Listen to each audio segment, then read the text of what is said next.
अथ त्रयोदशोऽध्यायः। ध्यानं बालार्कमण्डलाभासां चतुर्बाहुं त्रिलोचनां पाशाङ्कुशबराभीतिर्धारयन्तीं शिवां भजे।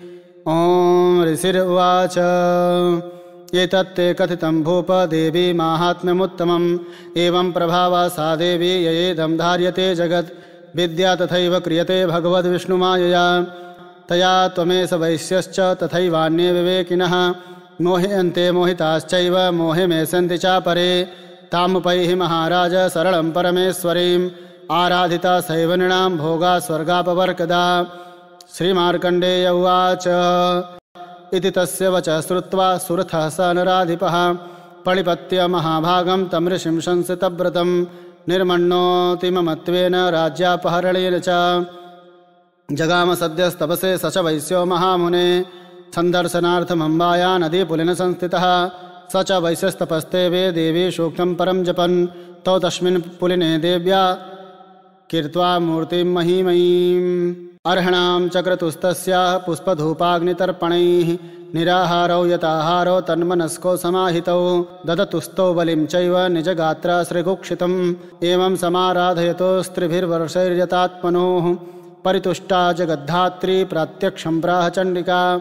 देव्योवाच यत् प्रार्थते त्वया भूप त्वया च कुलनन्दन मत्तस्तत्प्राप्यतां सर्वं परितुष्टा ददामि तत्। मार्कण्डेय उवाच ततो बभ्रे निपो राज्यं बिभ्रंसन्यजन्मनि। अत्रैव च निजं राज्यं हतशत्रुबलं बलात्। सोऽपि वैश्यस्ततो ज्ञानं बभ्रे निर्विण्णमानसः ममेत्यहमति प्राज्ञः शङ्गविच्युतकारकम्।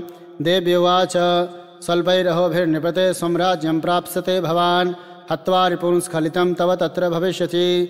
मृतश्च भूयः सम्प्राप्य जन्मदेवाद्विवश्रुतः सामर्णिको नाम मनुर्भवान् भुवि भविष्यति।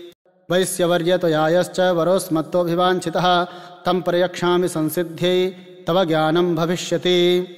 मार्कण्डेय उवाच इति दत्त्वा तयोर्देवी यथाभिलषितं वरं बभूवान्तर्हिता सद्यो भक्त्या ताभ्यामभिष्टुता। एवं देव्या वरं लब्ध्वा सुरतः क्षत्रियर्षभः सूर्याज्जन्मसमासाद्य सावर्णिर्भवता मनुः। एवं देव्या वरं लब्ध्वा सुरतः क्षत्रियर्षभः सूर्याज्जन्मसमासाद्य सावर्णिर्भवता मनुः। क्लीं ॐ श्रीमार्कण्डेयपुराणे सावर्णिके मन्वन्तरे देवी माहात्म्ये सुरतवैश्योर्वरप्रदानं नाम त्रयोदशो पुष्पः।